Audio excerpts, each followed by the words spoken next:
Okay, here we are, Saturday morning panel. I'm going to get things started. My name is Anna Kirkland. My pronouns are she and her. I am a professor in women's and gender studies at the University of Michigan and the director of the Institute for Research on Women and Gender at Michigan. And I want to thank you all for being here. It is the Saturday morning panel, and I've definitely been in a lot of those, and it's great to see folks here who turned out. And just as a way of in this thank you, I just also want to acknowledge that a lot of us have been in really tough times, and it's either loneliness or being constantly interrupted. There's not that much in between in a lot of our situations, so it's really hard to do our scholarly work under those conditions. So the fact that we've produced this work and we're gathering here together is just very special. So I want us to all just take a second to feel grateful that we're all here doing this. I do need to notify you that the session is being recorded, and to please keep yourselves muted with your video off unless you're presenting. I'll go ahead and introduce our panelists quickly in the order they appear in the program, and then we will just start. Each panelist will take about 15 minutes, and we will open for questions, and if there's a lull in questions, I'll have some prepared, but I also want to encourage the panelists to think of questions for each other, because often the best interaction comes from your fellow panelists. So our first paper from Mann will be called Holy Ruth, Mother of the Gays. Mann is a second-year PhD student in the Department of History at the University of Michigan. Their pronouns are they and them. Their developing research focuses on Black queer social organizing and political formation. And the project is coming out of their dissertation project aims of following the paths of individual Black, queer, and trans people to make commentaries on the larger history of both Black and queer social and cultural history. And next we'll hear from Penrose Allphin, who will be presenting sounds of suffragism and sensuality in Ethel Smyth's songs. Penrose is a second-year master's student in music theory at the University of Massachusetts Amherst. Their research interests include queer musicology and musical and medical trans narratives. The third paper is from Tara McCarthy, New York City Teachers Rising, The Fight for Equal Pay. Tara is a professor of history at Central Michigan University. Her first book, Respectability and Reform, was on the activism of Irish American women, 1880 to 1920. And her new project's just getting started, but it'll be comparing organizations of women teachers in multiple cities, starting with New York. And then our final paper will be from Michael McGuire, called Elective Citizens, the Radcliffe College Community's Special Participation in World War I Activity, 1914 to 1926. And Michael's an assistant professor of history at Mount St. Mary College. His book, Hidden Transformations, considers why American relief actors, particularly women, dynamically reconstructed parts of World War I torn France without eliciting Gallic Americanization concerns or affecting Franco-American relations. And this particular paper comes out of research for an article recently published in the Journal of the Gilded Age and Progressive Era. So without further ado, we will start with our first paper from Mann. Thank you very much, everybody. Thank you so much for that introduction. Let me get started.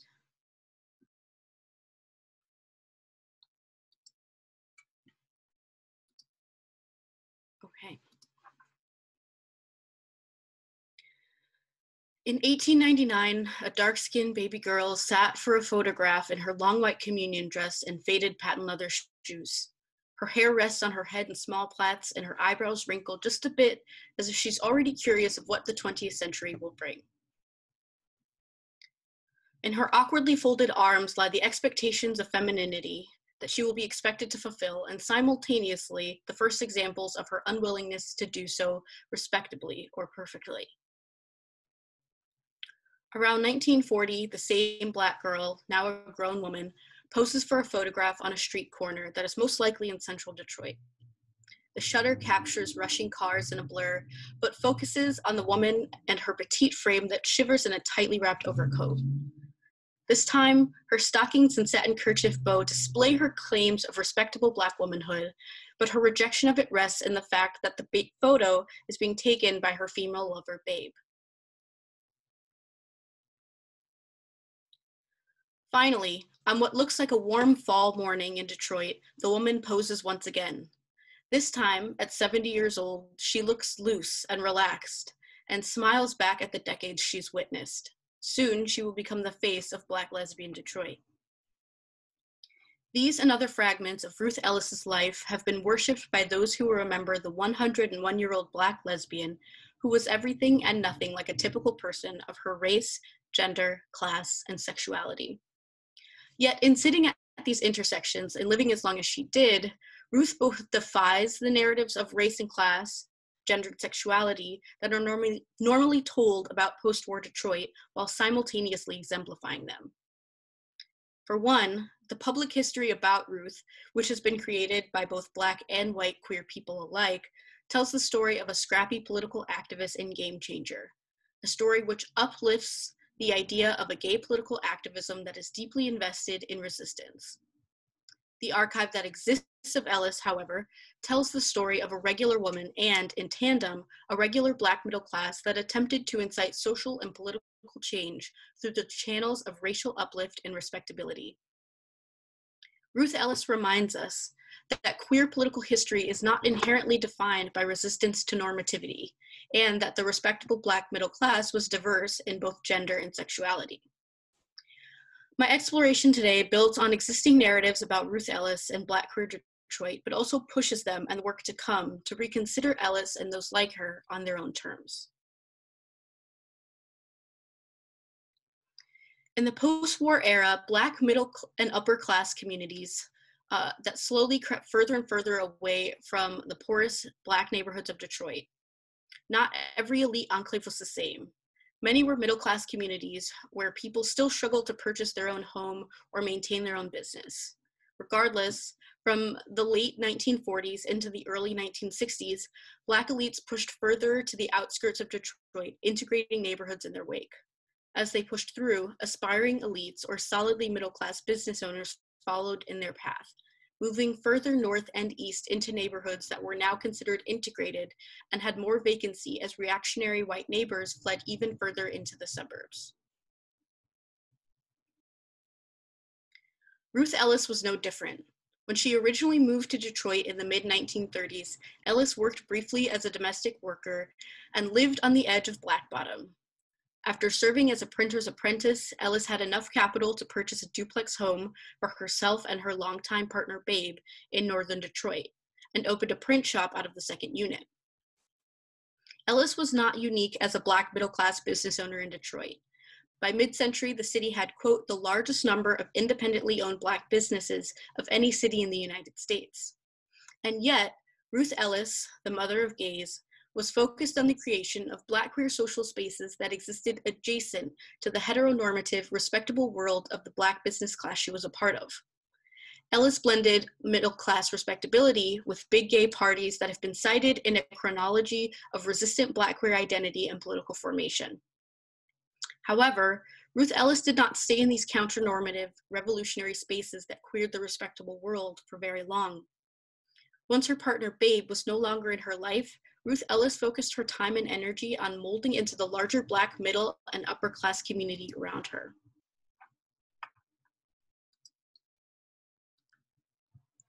In the 1960s and 70s, Ruth Ellis took trips to places as close as Los Angeles and Miami and as far as Mexico City alongside her elite Black community.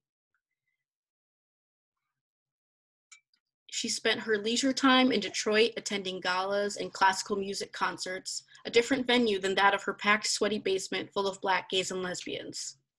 It was not until Ellis was in her late 80s and met a white lesbian who was prominent in the lesbian community that Ellis began to gain notoriety and return to the homosocial spaces she once created. However, let's return to the hallmark of Ruth Ellis's political activism, her creation of Black queer social spaces. Ruth Ellis's claim to fame is, in fact, the gay parties she and Babe threw in their home during the 1940s and 50s. As Robin Kelley describes in his foundational text, Race Rebels, quote, politics is not separate from lived experience or the imaginary world of what is possible. To the contrary, politics is about these things. Politics compromises the many battles to roll back constraints and exercise some power over or create some space within the institutions and social relationships that dominate our lives. Within Kelly's framework, we can understand that these leisure spaces provided a place to develop community, solidarity, and class-informed political consciousness. The parties at Ruth's house on Oakland Ave have been cited in crucial studies of both Black and queer history of post-war Detroit and have been considered revolutionary solely because of their existence and the acrimony Black queerness received. However, their treatment suggests that all Black, queer, and trans history and all Black and queer social spaces are created equal. This is most notable in Rochella Thorpe's article, The House Where Queers Go, and Marlon Bailey's Butch Queens Up in Pumps. But Ruth and Babe's duplex bungalow was not so simple. Ruth and Babe's home was situated in a mixed middle-class neighborhood with 43.9% Black residents and 56% white in 1940. However, the arrest of African Americans for offenses associated with homosexual conduct occurred almost entirely in the heart of Black Bottom. Here is a map I made via Social Explorer, which shows the locations of Black Detroit with the most segregated and lower class neighborhoods being the darkest areas, and the neighborhoods becoming increasingly mixed and middle class as you move north.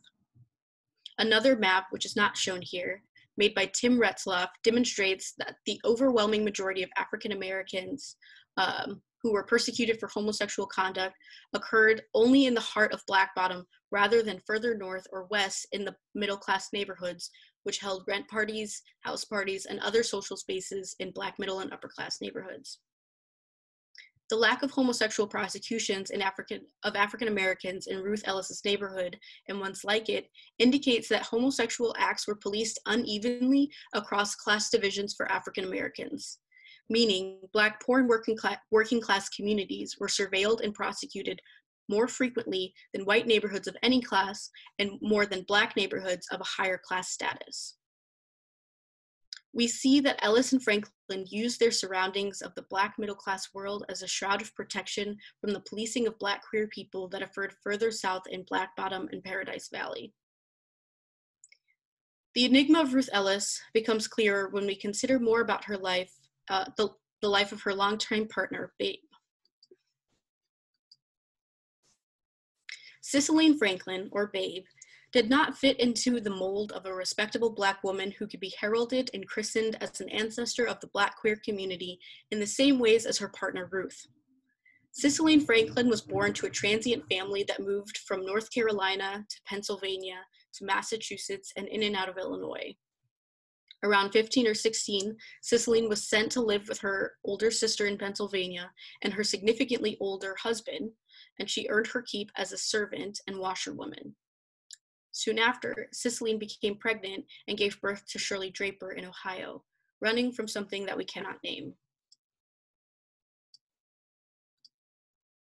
The archive does not yet say if Babe became pregnant by choice or by force, but we do know that she was one of the thousands of Black women and girls who served as domestic workers at the beginning of the 20th century, a period when sexual violence against Black domestic workers was rampant.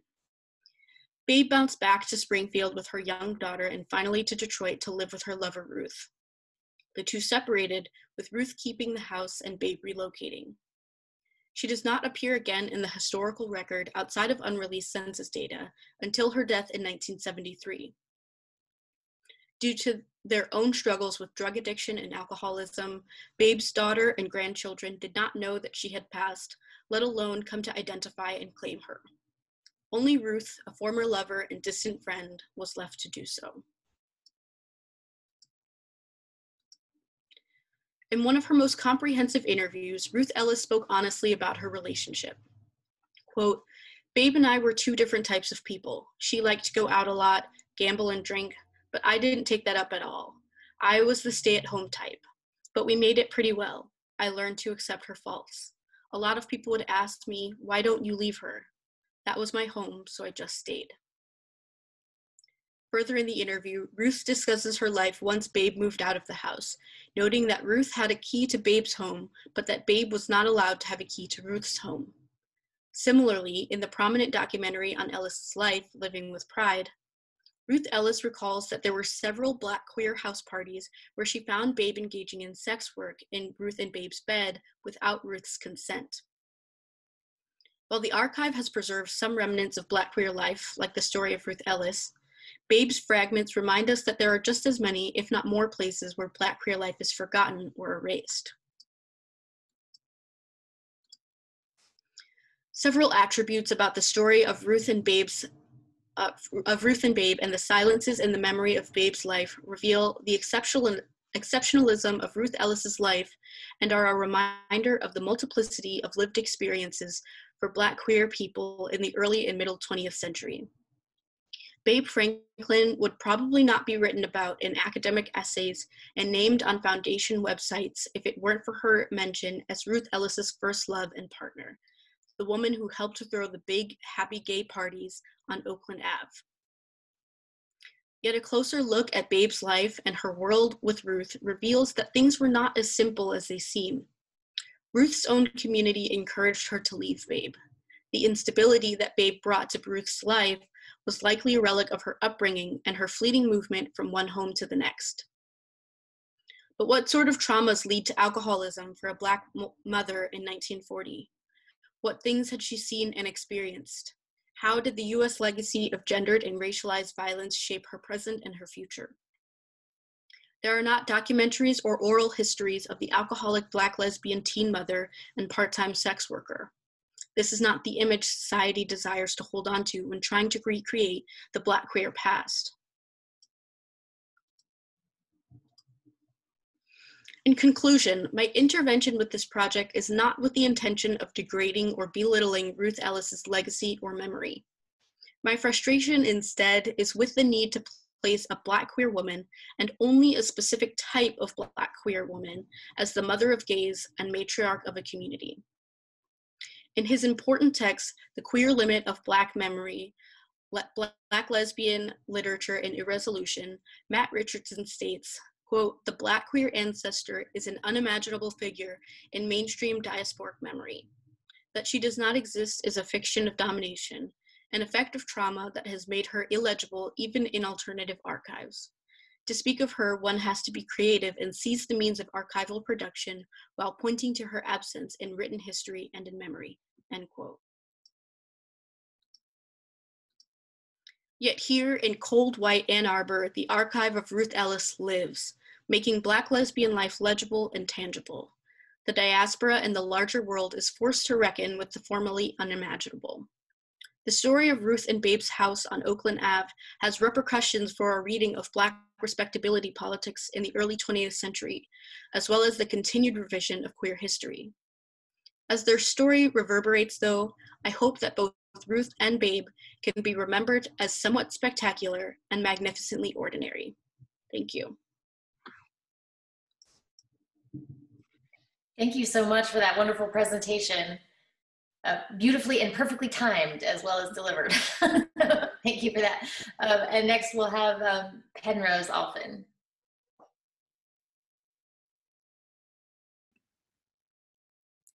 Just gonna go ahead and share my screen here. Oh, here we go. All right. Dame Ethel Smyth was an English lesbian composer. Can you hear me? Dame Ethel Smyth was an English lesbian composer who, upon meeting activist Emmeline Pankhurst, swore off writing music for 2 years to focus on women's right to vote. Smyth was a striking figure, often dressed head to toe in tweed, and Virginia Woolf described being the object of her unrequited love as, quote, like being caught by a giant crab. Smyth's music was regularly criticized for neither being feminine enough to match critics' expectations of a woman composer, as she often wrote large symphony and operas, nor masculine enough because she was not a man. She wrote prolifically, both as a composer and an author, and her several autobiographies paint a compelling picture of her life and establish her views on the relationships between music, her career, and her gender. The distinctions between her personal, political, and musical lives were particularly murky in the 1910s, when she both wrote the song cycle, 3 Songs, and the women's social and political union anthem, The March of the Women. Through Smyth's song cycle, I will examine her time in prison for throwing bricks into the homes of politicians who oppose women's right to vote. I will also use Smyth's music to explore her relationships, romantic and platonic, passionate and contentious, with Emmeline and her daughter Christabel Pankhurst, to whom 2 of her songs are dedicated. The fourth of 8 children, Smyth and her father disagreed about her plans to pursue music as a career. At 17, she spent a year at the Leipzig Conservatory, but then left to study privately with Heinrich von Herzogenberg. There she met other musicians such as Clara Schumann and Brahms. From the age of 10, she kept a journal she called her Book of Passions, in which she kept the names of the girls and women she would have proposed to had she been a man. Her love for other women is something that would continue to be a theme throughout her life and work, as becomes apparent upon examining her 3 songs. Smyth was known as a commanding figure who was able to get Edvard Grieg to apologize to her for his outrage at her criticisms of another composer list, but achieved less success with Brahms, who she found patronizing. She disliked Brahms due to his views on women, allocating an entire section of her semi-autobiographical Female Pipings in Eden to him. She confesses of Brahms, quote, "Truth to tell, although as a human being he was not devoid of admirable qualities, one cannot say that in everyday life his personality was attractive." Despite being intimately familiar with sexism in her life and career as a composer, Ethel writes, "I left England in 1908 to find a refuge from the turmoil of the fight for votes for women. As a composer, I wanted to keep out of it. It seemed to me incompatible with artistic creation. So she went to Vienna, where she was soon confronted with the very thing she sought to escape. In Vienna, she met up with her friend Hermann Baer, an Austrian novelist.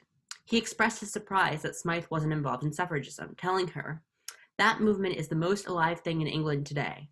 I thought the House of Commons on a lower debating level than any legislative body in Europe I had known. But I never heard one feeble speech from the militant suffragist. They all know what they want and go straight to the point, and with what passion, with what terrible sincerity. As for your Mrs. Pankhurst, she is, in my opinion, the most astounding personality that even England, a country that is forever turning out new types of genius, has yet produced." At this time, Smyth had just been asked by the WSPU, the Women's Social and Political Union, what her views were on women's right to vote, as was their custom to ask this to any woman who was given a high-profile award. After hearing Baer's surprise that she wasn't involved, she tore up her drafted letter and wrote a new one, explaining that being so little in England nowadays and so much absorbed in music, I had never gone deeply into the women's suffrage question, but that in a month or 2, I should be home again and hoped to make up for lost time. A month later, she met Emmeline Pankhurst for the first time. Smyth wrote of this initial encounter that Pankhurst was a graceful woman, rather under middle height. One would have said a delicate woman, if the well-knit figure, the quick, deft movements, the soft, bright eyes that on occasion could emit lambent flame, had not betokened excellent health. Her personality and style of speaking swept me off my feet at once. I knew that before long I should become her slave. Although Smyth was immediately enraptured, Pankhurst wasn't so impressed at first, knowing that Smyth had been avoiding getting involved. But once Smyth promised she would give up music and dedicate 2 years to the cause, Emmeline came around. Her daughter Christabel, on the other hand, was more skeptical of Smyth. Emmeline Pankhurst defaulted to her daughter in most things, but her relationship with Ethel Smyth was one area where she would not let Christabel have the final say. Christabel's political convictions were rigid, and she didn't include working-class issues in her activism except when it directly served her position, despite seeming to have been herself in a long-term relationship with a working-class woman, Annie Kenney, pictured here alongside her. Christabel believed that advocating for working-class rights and other aspects of socialism would distract from the fight for the right to vote. Upon her involvement with WSPU, Smyth was soon asked to write a suffrage anthem, which she did in collaboration with poet Cicely Hamilton, who was not her first choice for a lyricist.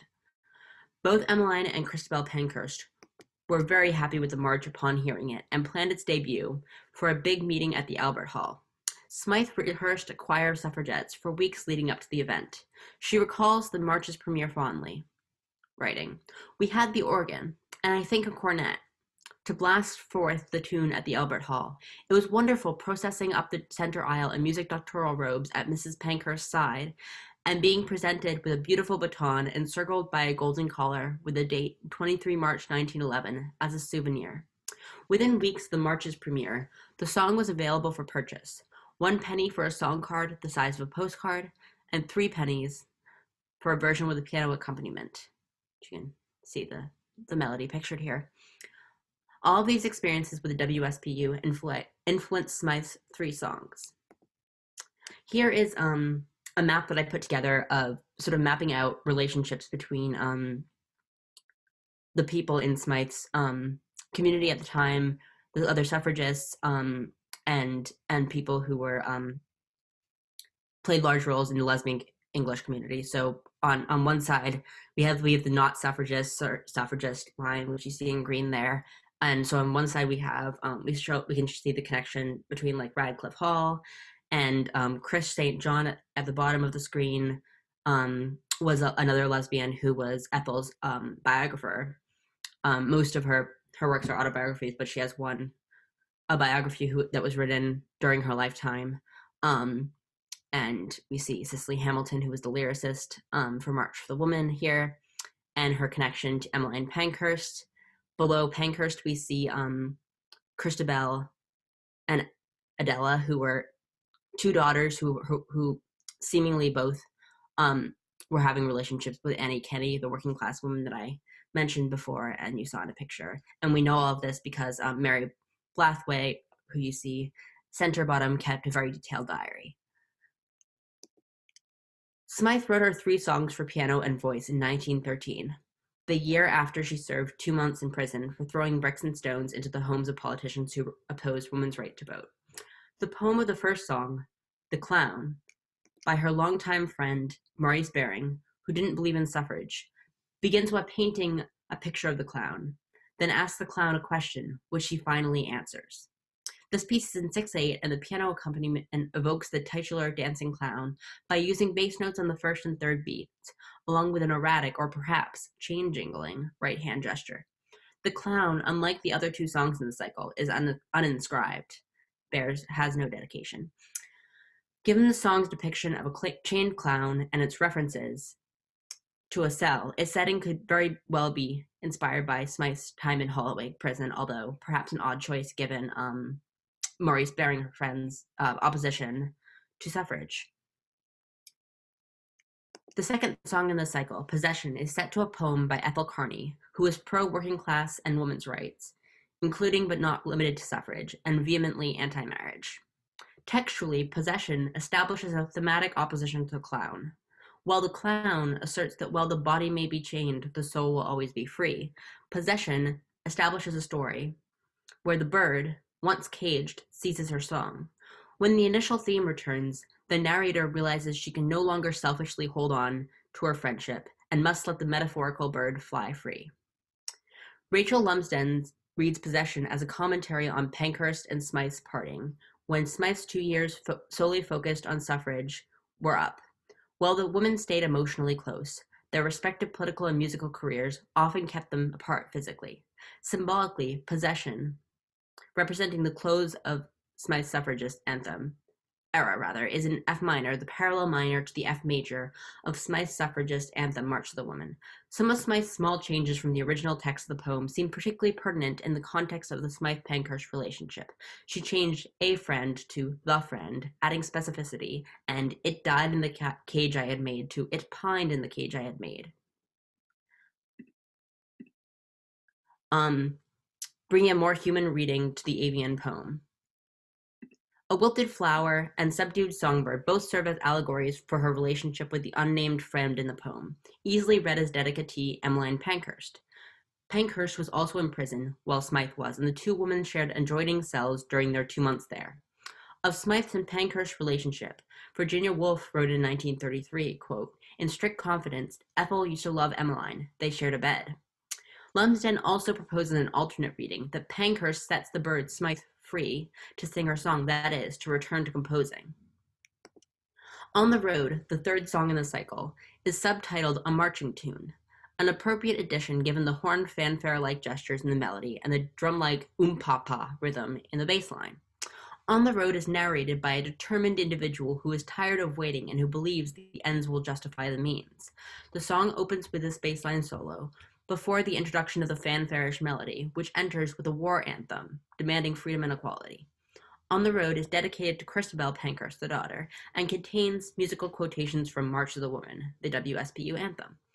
Elizabeth Wood reads the former as a domestic setting of the latter, an art song for chamber or concert hall performance instead of a chorus meant for a group of women on the move. Christabel believed that the WSPU needed to become more militant in its missions. In dedicating On the Road to Christabel, Smyth portrays her as a strong figure worthy of admiration. On the Road acts as perhaps an extended olive branch that ironically takes the form of a war march, echoing Christabel's militant suffragism.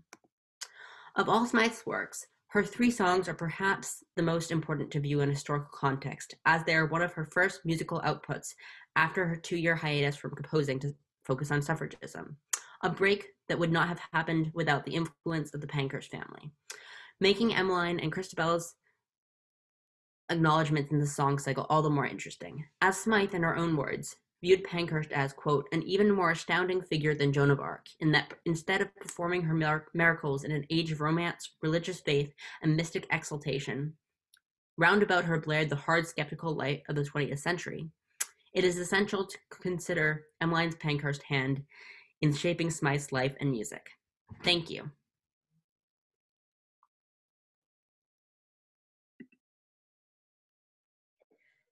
Thank you so much. And next we have Tara McCarthy.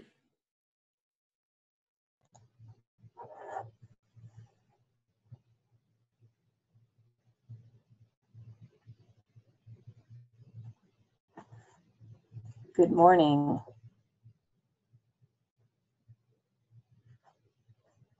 All right, good morning. In 1904, teacher advocate Margaret Haley gave an address to the National Education Association, the first woman to address the organization in about 20 years. She called on women teachers to organize.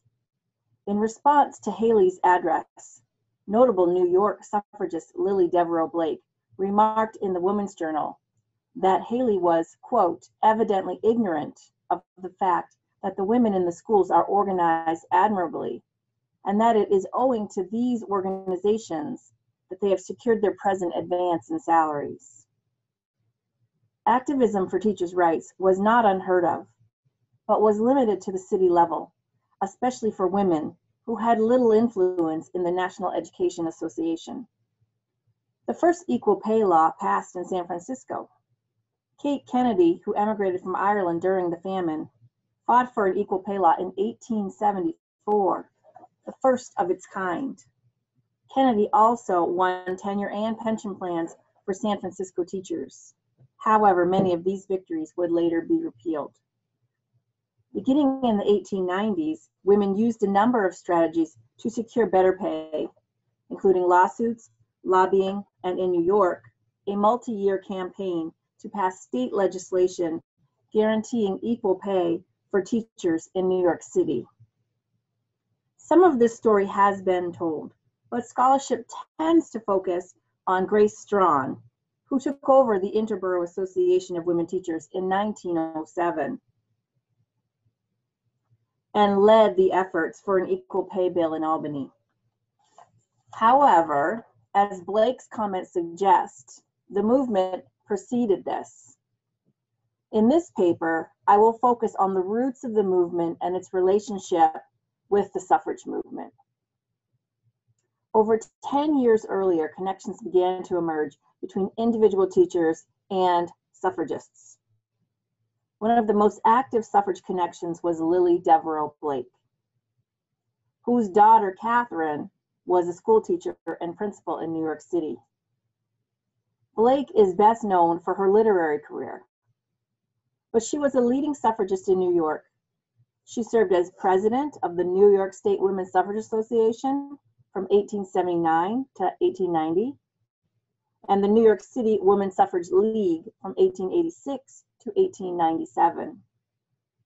According to Blake's diary, she began writing and speaking on teacher salaries in the 1880s. In January of 1882, she wrote, quote, have written again on school teacher salaries. And in December of 1885, she recorded, quote, working hard for lecture on school teachers.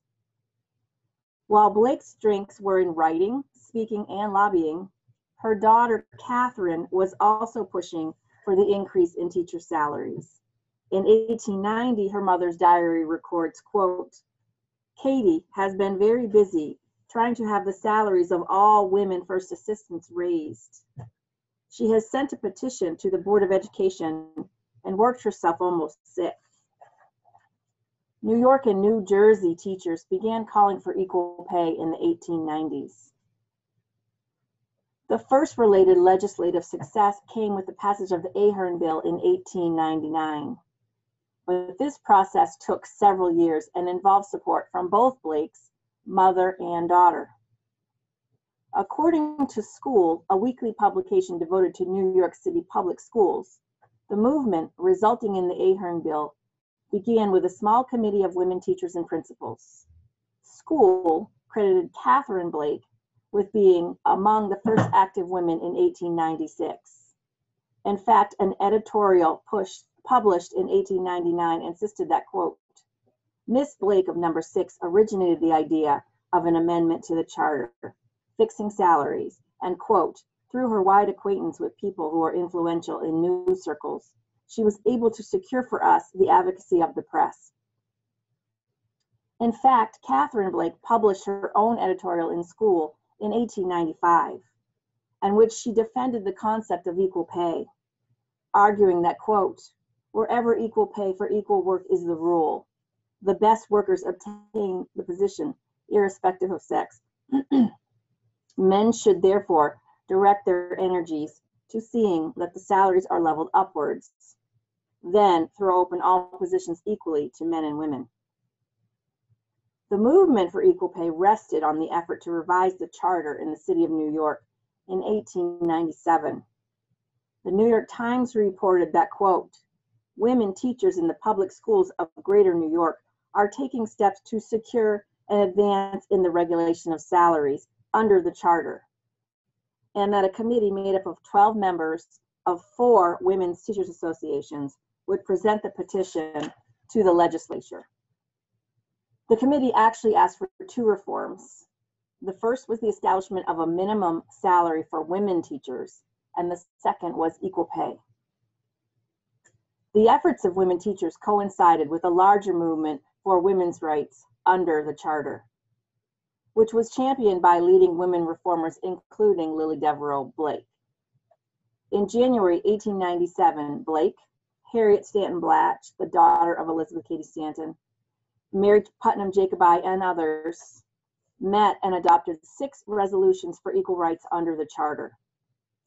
Blake presided over the meeting, which passed the following resolution, quote, "That in all departments of the city government there should be established the rate of equal pay for equal work, without regard to the sex of the person performing the labor," close quote.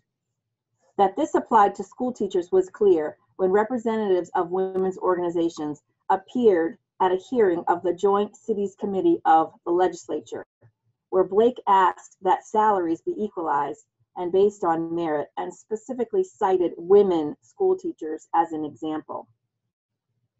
This discussion of teacher pay did result in a bill to raise salaries, which passed on the second attempt in 1899. But the Ahern Bill only incorporated minimum salaries and not equal pay. The following year, the Davis Bill established schedules for all the boroughs, but again, not equal pay. Another link between the suffrage movement and the equal pay movement is a little-known school teacher and activist named Anna Gosling. Gosling's obituary from 1913 describes her as a lifelong suffragist with 25 years of teaching experience. In fact, she belonged to an organization called the Bedford Political Equality League, which was founded in 1894. The Women's Journal recounted that the founding of the Bedford League occurred after a small group heard an address by Carrie Chapman Catt, and that 12 members had grown to 200 dues-paying members, with 2 sister leagues by 1902. Articles from the New York Times and the Brooklyn Daily Eagle mentioned Gosling's participation in the first year. and she was elected recording secretary in the fall of 1894. By 1900, the organization had turned its attention to issues of salaries and suffrage. With Gosling as chair, a meeting reportedly of about 400 people heard Lily Devereaux Blake speak on the topic of public school teachers and the franchise. She argued that if 30,000 teachers were enfranchised, politicians would be anxious to please them, and salaries would be less likely to be delayed or withheld. It is clear that on the city level, there were periodic discussions of teacher salaries, especially for women. There was also a movement for equal pay, although unsuccessful, and the next development was influenced by factors outside the city and its women's organizations, as the National Education Association sponsored a report on teacher salaries. A committee of 7, including New York principal William McAndrew and Chicago teacher activist Catherine Goggin, compiled the report beginning in 1903 and reported preliminary results in 1904. At the same time, the NEA was furnishing data to support efforts for higher pay. Haley, with the backing of Susan B. Anthony, came out for equal pay. Anthony wrote to Haley in 1903, quote, "Women must have equal pay for equal work, and they must be considered equally eligible for the offices of principal and superintendent, professor, and president." Haley read this letter aloud at the National Federation of Teachers annual meeting and supported a resolution for equal pay at the NEA convention in 1904. Thus, by 1904, the subject of equal pay had been raised in New York and was also getting attention within wider education and suffrage circles.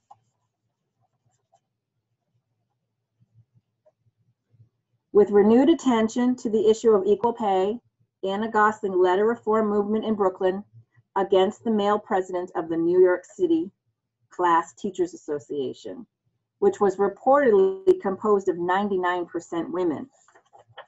In a circular printed in the press, Gosling and a few other women wrote, quote, "The time is ripe to establish the principle of equal pay for equal work," and urged teachers to begin by, quote, "electing a woman as president of the class teachers organization, a womanly woman, one loyal, faithful, conscientious, willing to devote her time and strength to the advancement of her fellow teachers." The local press coverage of this, quote, revolt associated the effort with women's suffrage. The Brooklyn Daily Eagle reported that, quote, "Some of the class teachers are also members of the Uptown Political Equality Leagues," the new name for women suffragists, but also quoted a teacher in opposition who suggested that the majority of teachers were, quote, "not ready to follow the guidance of these women's rights activists." Likewise, the New York Times reported that opponents described Gosling and her supporters as, quote, "a crowd of women's suffrage enthusiasts," and argued that women were already well represented in the organization. The Times also reported on a bitter fight between what they characterized as a suffrage faction and an anti-suffrage members. Furthermore, it reported that the suffragists called the other faction the, quote, "Mann crowd." And finally, the Brooklyn Daily Eagle called equal pay an extreme radical idea. Although Gosling lost the election, within a year she became vice president of a new organization which united women from all the boroughs. The Interborough Association of Women Teachers launched a movement for equal pay, one which would require a state law. Thus, female teachers and their allies became lobbyists and politicians, although not necessarily suffragists. In a 2019 book on the suffrage movement in New York City, Laura Santangelo points to women teachers as an important constituency for the suffrage movement and cites the equal pay fight as a bridge to the suffrage movement. This paper asserts that although the equal pay fight had a complicated history with the suffrage movement, that association actually began much earlier, although on a smaller scale, with teachers and suffragists who embraced equal pay as a women's rights issue in the 1890s. Thank you.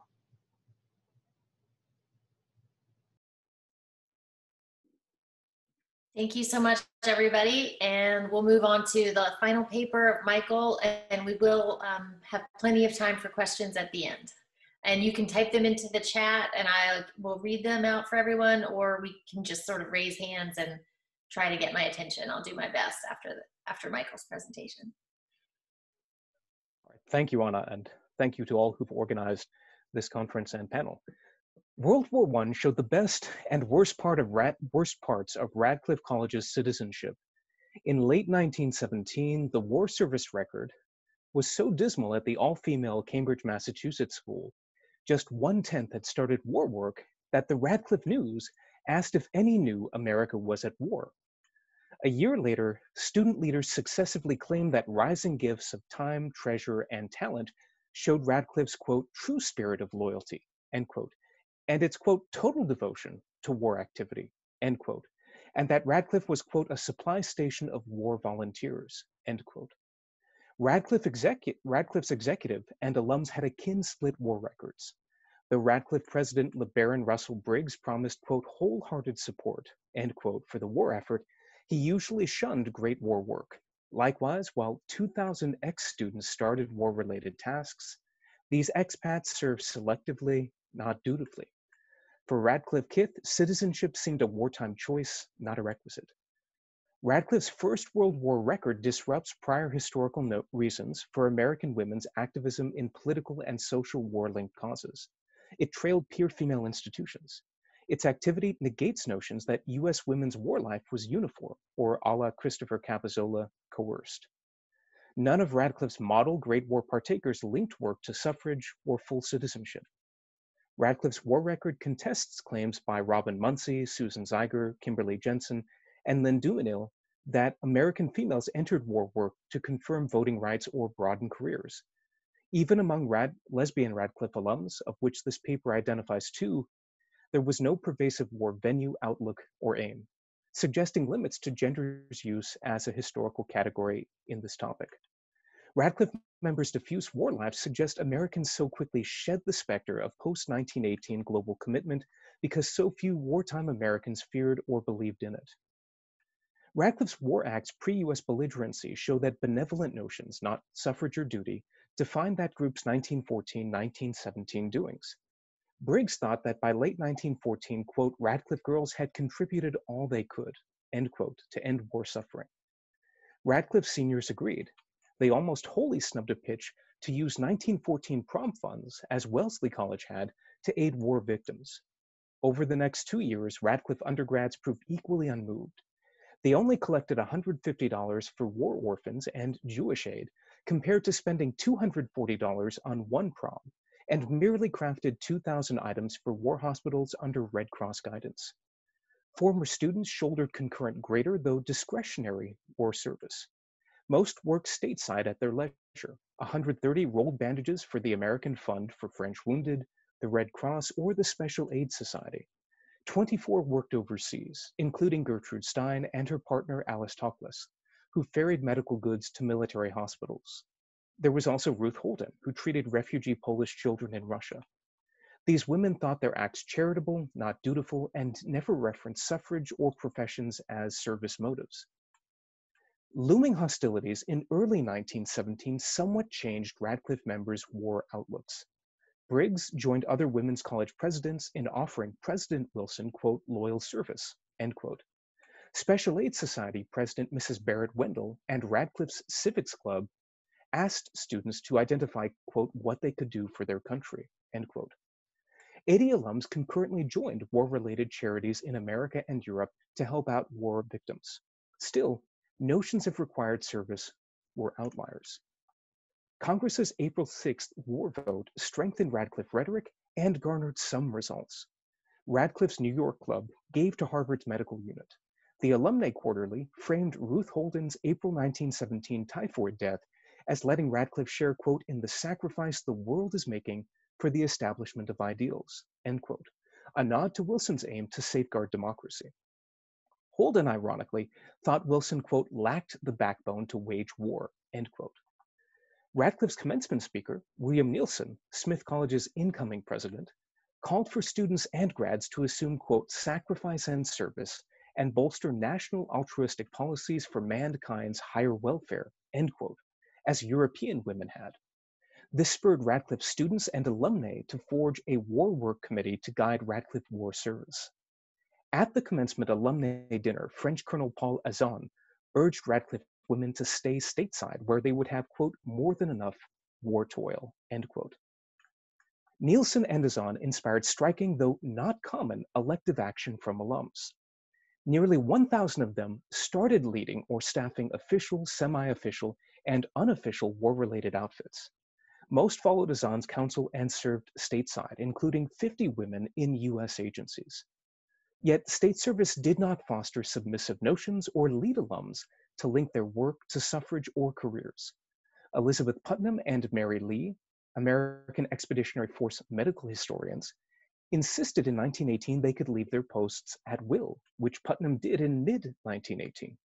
Edith Stedman, a YMCA canteen worker, held concurrent views. None championed suffrage or linked her tasks to job aims. All thought their labor optional. Only Dr. Grace Jordan entered a military medical post that fully utilized her professional training and skills. By contrast, Dr. Augusta Williams, the War Work Committee's token aid worker, carped that the Red Cross dumbly had her treat French refugees when she hoped to sedate wounded U.S. troops. Many alums wholly eschewed war service. A March 1918 War Work Committee survey disappointingly found only a tenth of all grads had begun war tasks over the past year. Concurrent campus action made Augusta Williams look like Ruth Holden. During 1917, Briggs ignored war work pleas and demoted war work courses. Undergrads modestly increased their toil. They gave $25 to the Red Cross in the spring and $200 to U.S. war charities in the fall, and stopped some social functions, but they vastly trailed Smyth, Wellesley, and Vassar action. Prom costs surpassed any single war gift. Only by 1918 did Radcliffe's president and students appear mobilized. An appeal by Herbert Hoover led Briggs to encourage, quote, some or all graduating women, end quote, to grow food. Student speeches in spring 1918 garnered thousands of dollars and clothes for refugees and tens of thousands of military dressings. That summer, Radcliffe women farmed and worked, quote, better than many men, end quote. Still, Briggs ignored appeals from women and the U.S. Committee on Public Information for War Service. Students also thought their work was chiefly elective. Only in the fall 1918 term could Radcliffe boast that all medically cleared students served at their will in war relief agencies. Even the praised summer farm workers ensured access to, quote, golf, tennis, canoeing, and other sports, end quote, a sign they valued work and play alike. The armistice largely ended Radcliffe war interest. The college voided war work pledges in January 1919. Briggs ended plan for more summer farm work months ahead of female-led bodies. By April, Radcliffe stopped collecting clothing for millions of war refugees. Red Cross enrollment fell despite Radcliffe News appeals.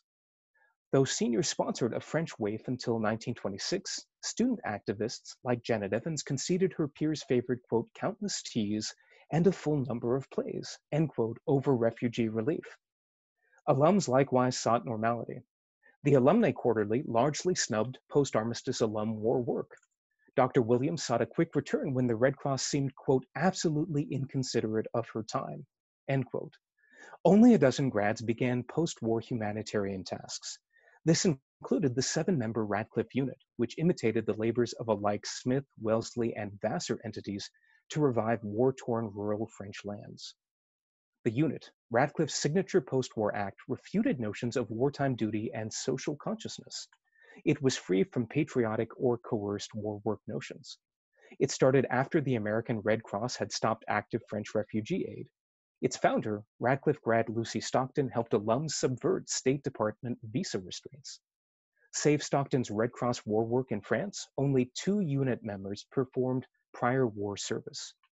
Unit women's post-war writings evinced no effort to link their work in France to American women's impending suffrage. Collectively, this might explain why 2 unit members left France after 4 months, and 3 others thought to do likewise. Most importantly, over half the unit lacked the needed skills and stamina. Mary Burridge, Julia Collier, and Hester Brown had not finished nursing or automotive courses before they applied. Anna Holman, then in a Boston marriage with Abigail Elliott, had no medical, social work, or driving experience, despite offering to serve as a chauffeur. Julia Collier proved that even credentials assured nothing. Her physical proclaimed her sound health, yet she suffered a breakdown in mid-July and left France in September. Surprisingly, the unit largely fulfilled Holman's dream of letting Radcliffe women be, quote, much more than chauffeurs, end quote. She, Burridge, Brown, and Catherine Shortall provided community centers, first aid, and affordable general wares in France's Picardy region. They and Lucy Stockton received accolades from thousands of Picardy peasants and from France's foreign ministry and Red Cross. Their records show that even apparent unpatriotic and unqualified volunteers could effectively gain humanitarian ends. Overall, Radcliffe's war record challenged accepted American war service historical frameworks. Students had less interest in the war than most Americans. Alum war participation resonated with diffuse U.S. causes. Unfavorable contrasts of Radcliffe activity with other women's colleges indicate that some members thought all sistren should assume complete citizenship through greater war service. Immersing Radcliffe women in wider war work ensconced them in national and humanitarian contexts. Undergraduates' full fall 1918 mobilization and alumni's French honors show the effort partly flourished. Notable contrasts between this veneer and Radcliffe's war work have since limited the community's historicized war action. Its women worked impulsively and, quote, largely as individuals, end quote, in disparate charities. They embodied diverse ideas about war tasks. Student and graduate self-enrollment during U.S. hostilities often invested their labors with patriotism and divested it from Radcliffe.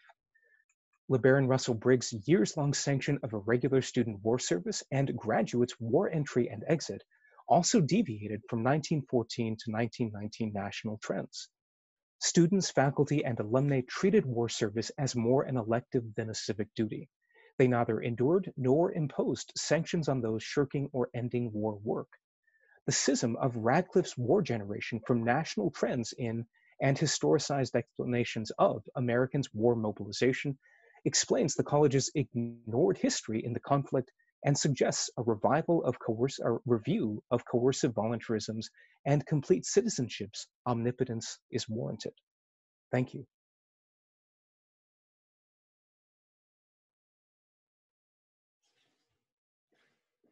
Thank you, Michael. And we are done with a few extra minutes. We've got until 10:30.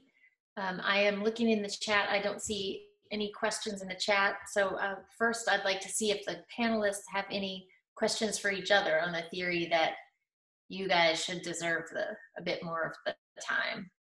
And I have a gallery view open so I can see you if you raise your hands. Or any questions for each other among the panelists? Michael. Thank you. I actually have questions for each of my fellow panelists. First, I enjoyed all the papers.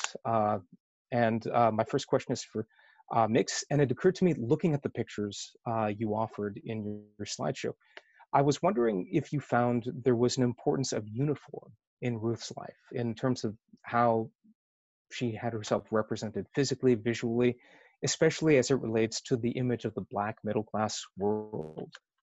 For Penrose, my question regarding Ethel Smyth's compositions, this is something I know very little about, so forgive my ignorance. The keys in which she wrote her pieces, was there any significance for those keys in terms of suffrage movements, protest movements, or revolutionary movements? And then for Tara, I was wondering, in some ways along the spirit of Elizabeth Bradley's opening remarks, if the increased salary for female teachers at all is tied to any metric of improvement in student performance, school performance, something that later on female advocates for higher pay could point to and say, look, these people got higher pay, their work improved, so therefore, if you wish to see the institutions of education improve, these female employees deserve more and they deserve more opportunities.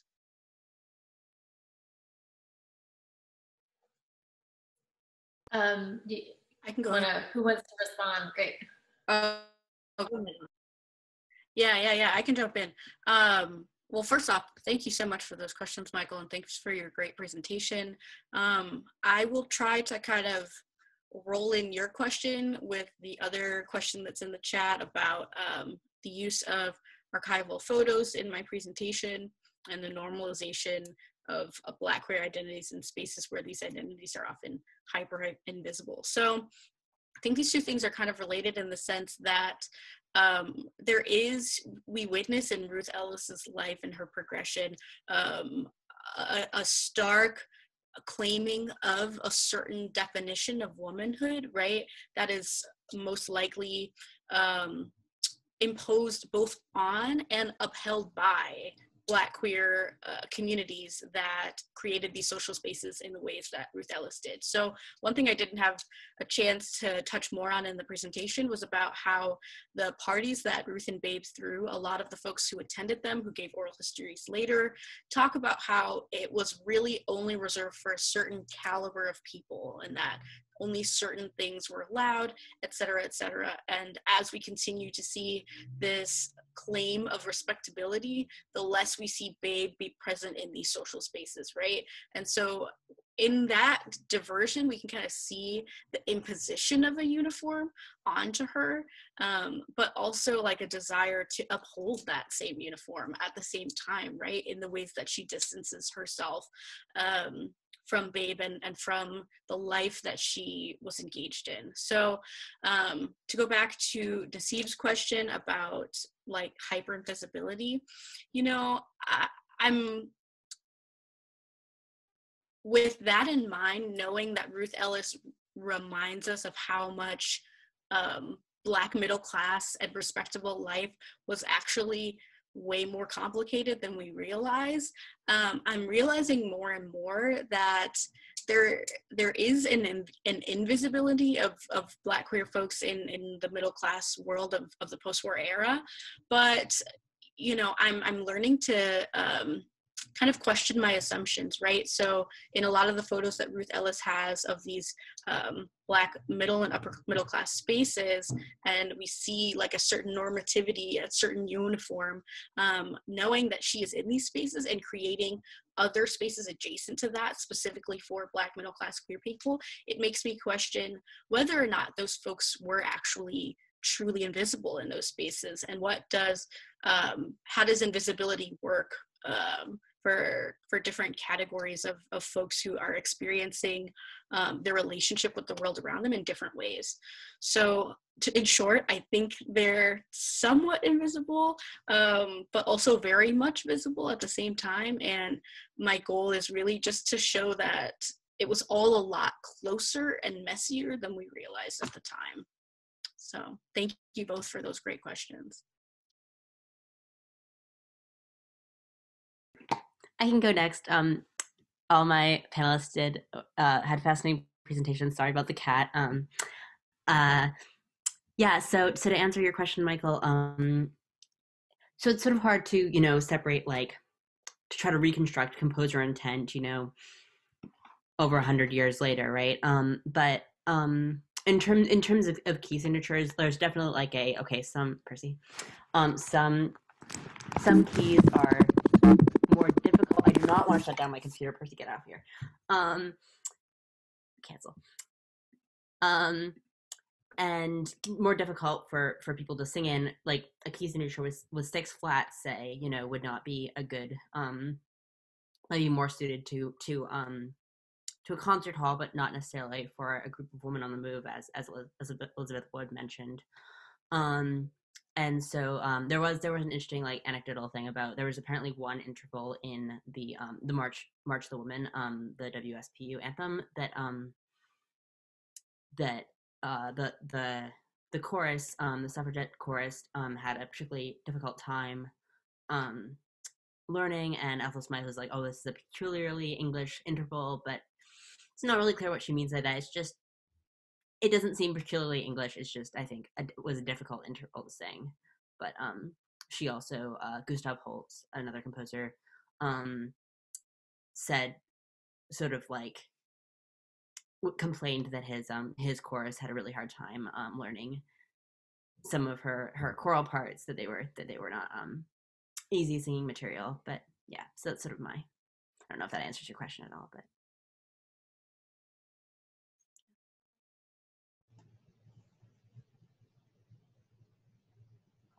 I think I'm frozen. Can you hear me? Yes, okay, thank you. This is my answer to Michael, and then I also noticed a question in the chat as well, so I'll try and answer those both. My camera seems to be frozen, but if you can hear me. Michael, one of the issues was higher standards for teachers. So not necessarily merit pay, but that the standards for teachers, the requirements that teachers had to meet were increasing. So one of the arguments was then, you know, teachers have to meet all these standards, and we want to make sure that salaries are keeping up with the standards that teachers are being asked to meet. But the other really issue is the salaries were so low in New York at the time that they're just trying to get salaries up because they're very low. And of course, male teachers are making significantly more than female teachers. So what they're trying to do is get like a basic salary, like you must pay women at least this much.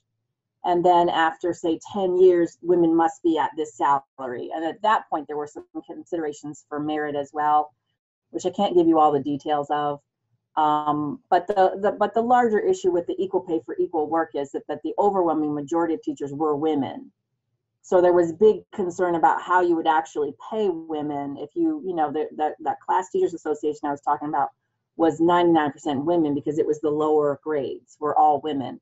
So to pay them equal pay would mean huge raises for all the women, and the men were worried that their pay would actually get dropped down, so that because they couldn't afford to pay women as much as they paid men. So there's a lot going on, but I'm not seeing a lot of talk about merits exactly. But you know, again, I haven't gotten into the details of some of those laws. It was certainly discussed and included in some ways, but the basic drive was really just to get some raise in salaries and some minimum to say you have to pay women, you know, like $600 a year or something like that to start, and then go up from there. The other question I'm seeing is about archival work, so I'll answer that, and then if the other panelists want to come back and jump in on that as well. It's been rough since March because things closed. I was in touch with someone in Buffalo. There's a group in Buffalo I'm interested in. We were talking about making some copies, so I don't have to go to Buffalo. I'm in Michigan. And she was talking to me, and then she was like, we're closing. You know, so I haven't had a chance to do archival work in a while. There are some archives. The Blake stuff that I was quoting from is in Minnesota, and it just worked out that I had done a project with a little tiny bit of Blake in it before, and so I had a photocopy of her diary for the 1880s and 90s. But there are a few more Blake sources. The big issue for me is there just aren't much in archives. Most of my women are completely unknown. They don't have any letters. They don't have any diaries. Blake has a few small collections because, as I mentioned, she's quite well known. Not as much for her suffrage work, but she is well known. I'm relying really heavily on newspapers, which I've been fortunate to get mostly online. And this school that I was talking about is a small, tiny little New York City publication, but I actually could find almost all the issues I need online. And then I'm using a lot of historical newspapers. So Brooklyn teachers were really active. Gosling was from both Brooklyn. A bunch of the other teachers were from Brooklyn. So the Brooklyn press covers what's going on with them really well. So I'm relying heavily on newspapers. But as far as finding voices in archives, I always want to do that, but it's very unlikely in most cases because these women didn't leave anything. Even Blake's daughter, who's a huge part of the story, only shows up through Blake's writing and doesn't leave much of anything of her own. Thank you. Penrose, Mix, would either one of you like to go first, or? No, go ahead.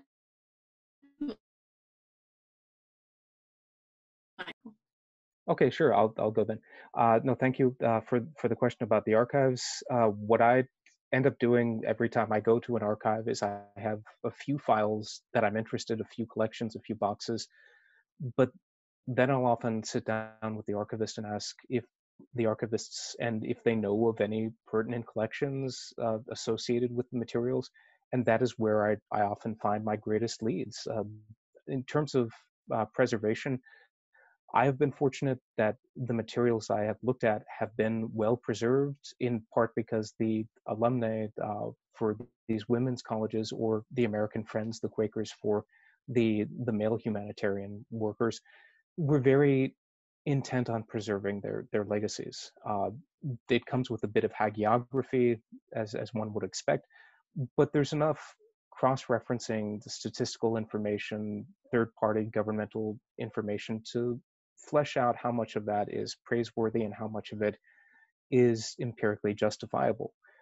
In terms of looking for other narratives within the archives, deepening our understandings of today's social politics, I think it's an excellent question. When I was doing the research for what became the article, one thing that often came to mind is, well, how do we reframe our role in the past? If in 50 years, 60 years, will you have people saying, "Oh, of course I wore a mask and stay home," when in reality they may not have?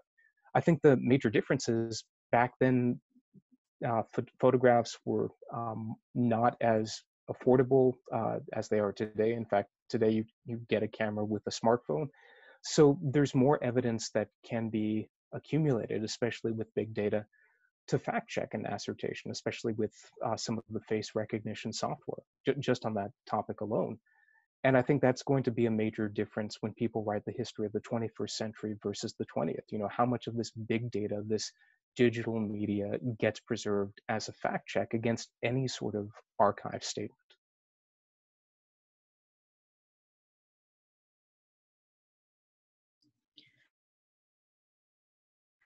Yeah, thank you for that, Michael.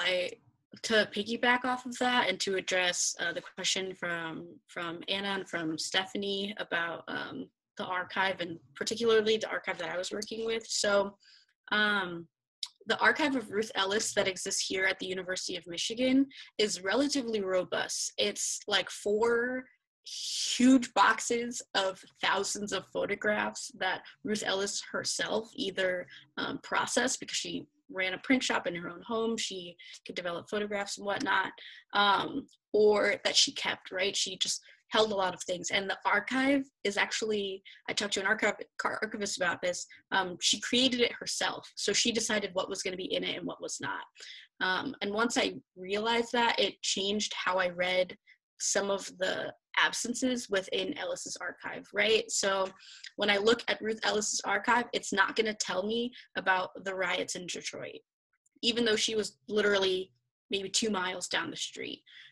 It's not going to tell me about the specifics of what Black middle class life looked like at that time, but I can get that from other places. But thinking about how the archives are at the same time really always kind of bent, right? Like we learned this from Trujillo. I try to take every fragment and stretch it along a different direction. So I've learned a lot of that from reading a lot of history of slavery. So particularly in Marissa Fuentes's Dispossessed Lives, she talks a lot about reading along the bias grain in the archive. And sometimes what folks hear when they hear that is, reading against the grain and reading everything and taking it, not at face value, but within its context. But actually it's about like taking certain pieces of information and stretching them along the bias grain. It's a reference that comes from sewing, to kind of rethink about how we can read into this document, right? So a lot of the information that I have from Babe is actually just from 3 census pages. And I, have been trying to work on some critical fabulation of the rest. But as the archives leave out certain really important pieces about these folks' lives, particularly when you're trying to find invisible people, as Tara pointed out, I just try to think about how I can look for spaces where I do see something, and then what details does that tell me about what's missing, as we think about things existing in contrast to one another. So that's kind of how I've gone about it. But thanks. That's super interesting, that she constructed her own archives and the way of like viewing those absences. That's really interesting to think about. So I'm in, like Tara, due to the pandemic, so I'm currently in Western Mass. I actually went to Smyth College, so I knew about, not that Radcliffe part of the history, but some of the Smyth war efforts. And so, but it turns out, so the Ethel Smyth, some of the Ethel Smyth archives are just right down the road at Yale, which means that, you know, during normal times, I could have gone there multiple times. It would have been a non-issue, but due to the pandemic, they're not open to off-campus visitors. So I know that more information out there exists that I would like, but I can't access it. Thankfully, though, she has 3-4 autobiographies that are plus the biographer who was in her social circle. So there's a lot of information there. Again, you know, that's all very cultivated, as McMahon was saying. But yeah, I'm really thankful for the in-depth autobiographies. So yeah.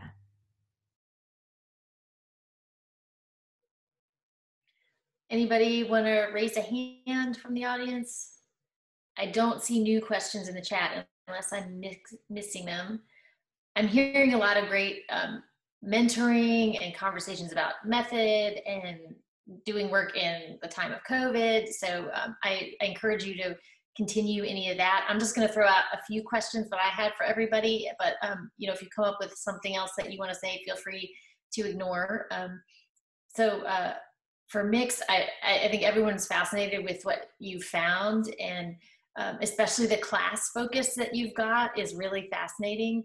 And I did wonder, you know, you talked about how her parties weren't maybe scrutinized as much, and I wondered how much that had to do with gender, that it was, you know, just a bunch of women and what could they possibly be doing, you know, that whole thing. So I wondered if you had any thoughts about that.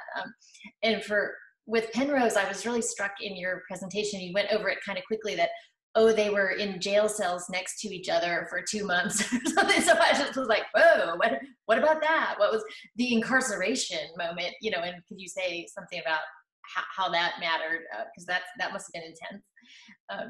And for Tara, I'm just really ignorant about this whole time period, but I have heard that, you know, the teaching profession at one point was nearly all men, and then it switched to being nearly all women. And it sounds like you're post the moment when it switched to being nearly all women. So I just wondered if you could broaden it a little bit and tell us when that happened and sort of place it maybe a little within the professionalization of teaching and how that changed. And then Michael, I honestly was quite astonished. You don't often hear someone give a presentation talking about how sort of indolent upper class white women are not doing that much. And I mean, I sort of, you know, you were pointing out how they weren't doing what they were supposed to be doing, and the organizing was maybe, you know, idiosyncratic and haphazard. And we do often, I think, sort of, we study really great organizing moments and times when people really did a lot, and it looked like you were inverting that, although you did salvage their efforts a little bit towards the end there. So I just wondered if you could say a little bit more about the not doing and the way we look for moments of political organizing that didn't seem to live up to what they were supposed to. And then I wondered if you had some race and class reflections on that. You know, what was it okay that they weren't quite doing enough? And what was it to be a young woman in college at this time and expect to behave a certain way about the war effort? I thought that was all really interesting. So please, I offer these just in case you're interested in pursuing them, but if there's something else you want to say. I see another question. I'll read it out loud. Question for all the panelists.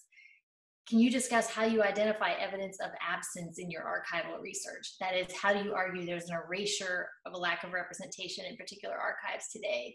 And what are the challenges of this work? That's another really great open question. Thanks, everybody.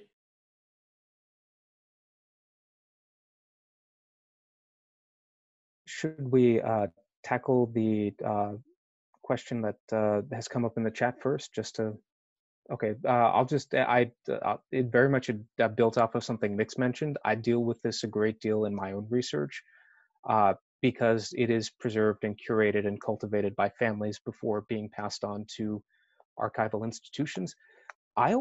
What I found effective in terms of humanitarian activity look for the ledgers, look for the reports, because the reports are have to be churned out so quickly and in the spirit of multitasking that the rhetoric diminishes and it's more the record that emerges. And I try to as much correlate the two, or to compare statistics from various individuals, institutions, public to private, to flesh out things that have been kept from the archives. And this actually nicely relates to Anna's question. I looked at the Radcliffe community and went, so why are they different? And perhaps this suggests that it's not the majority of American college women who fit the Smyth mold, or Americans who fit this period of activism. Maybe we've oversold the image of patriotic service in wartime, and we need to look for the absence of evidence as indicating our historical explanations are not as authoritative or valid as we thought.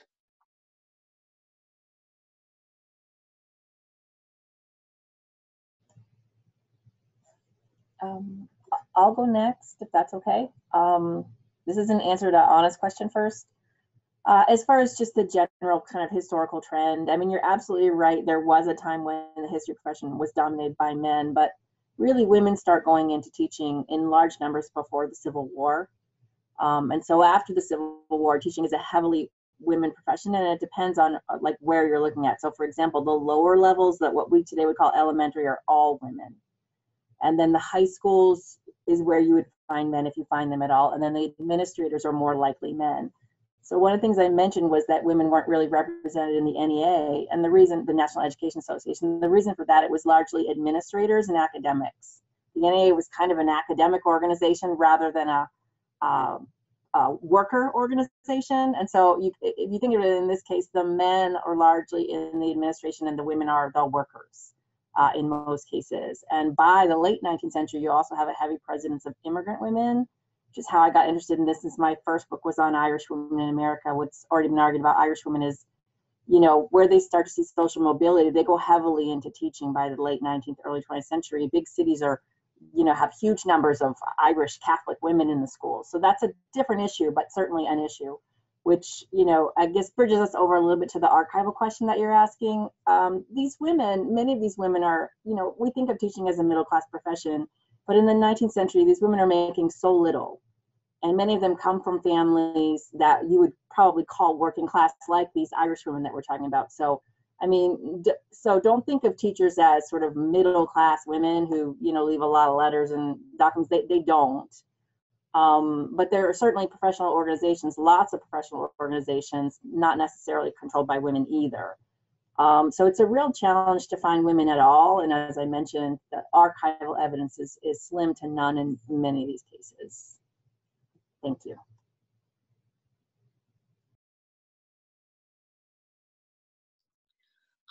I'll jump in one, because I did have a follow-up question for Tara. I was wondering if you could talk more about, as you bring up immigrant women, the relationship between like the teachers' movements and settlement houses, and if there was any sort of discussion of like this social uplift in relationship to the quest for equal pay.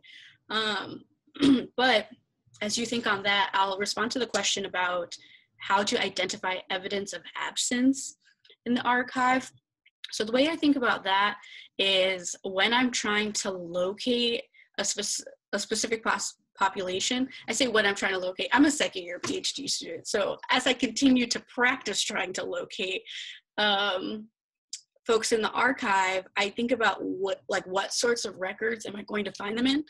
And for example, I have a friend who's doing a project on Black Detroit, but the person who he's researching and the history of Black leftist Detroit that he's looking at leaves behind a lot of journals, a lot of like manuscripts, a lot of essays about their experience, because it was predominantly men and they were predominantly either working or middle class or commenting on those classes.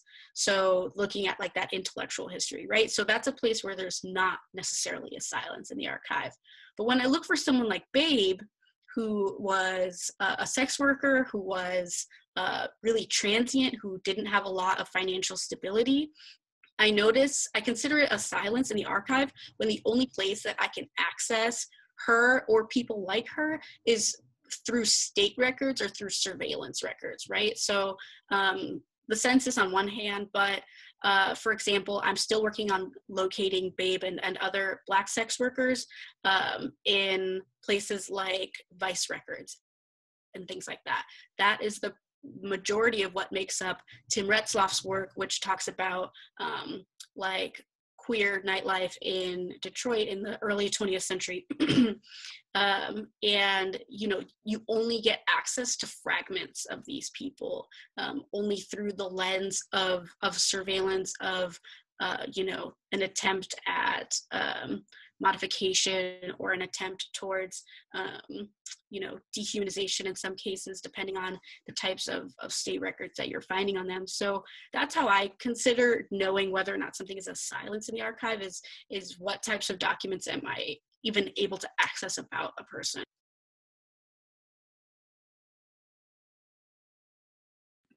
I can try to answer both those questions. So in terms of Smyth's time in Holloway Prison, so most records indicate that she and Pankhurst were both there for 2 months. Some indicate that one or both of them had a shorter sentence. It's a little bit unclear because the women there were engaging in food strikes, where they wouldn't eat for a period. They would refuse to eat, and then the prison would alternately force feed them. And so at one point, all the women were temporarily released to go home and eat so that they wouldn't starve to death, because the prison didn't want that to happen. But then they were re-imprisoned once they had, like, I guess, eaten.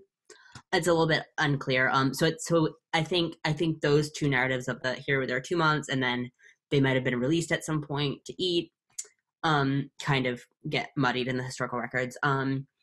In terms of things that are absent from, and it looks like some people asked for them to be, or I mean, these were upper class women. Not all the women imprisoned at the time, but Smyth and Pankhurst were upper class women. So, you know, the prison, you know, didn't want them to die in their hands, and I believe they asked to be moved next to each other, and so that happened. In terms of what's absent from the historical records, the archives, there's this one chapter in one of Smyth's autobiographies that is titled "An Open Secret," and every time I'm about to like look at it, I'm like, oh, she's going to talk about like her being a lesbian, how that's an open secret, because in queer musicology specifically, like an open secret is like a term that has been used for these sorts of relationships that were, you know, known about, but maybe not explicitly described in those terms. And so every time I think it's about that, and then it's about music and something not related to her being a lesbian. But so that is very much the way that her lesbianism operated, though, as an open secret. And so, you know, Chris St. John, who was her biographer, knew about it, was in her social circle, was also a lesbian. And so it's hard to get the concrete evidence of, oh, these two women were in a relationship, but you can tell. Like, so that's one of the sort of things that I wish there were like more letters with more, I guess, proof, but yeah. We've got 2 minutes, so if there's one more question or one more thing anyone wants to add. I can just very quickly answer the question from Nix. Teachers had to stay single. That was very common all the way into the 20th century. Really, if you got married, you lost your job. So women stayed single in many, many cases. And so to answer your question about sort of social uplift in settlement houses, I think that does make more of a connection when you've got single women. They're not necessarily college educated. You could be a teacher without a college degree too, especially in the 19th century. So, but they don't have families, they don't have children, and so they are more free to join organizations. So you definitely find teachers in lots of organizations. not necessarily suffrage organizations, but certainly you do find them active in all kinds of organizations. So I don't know specifically, you know, in terms of numbers or percentages for settlement houses, but certainly teachers, you know, were involved in many other facets of life as well.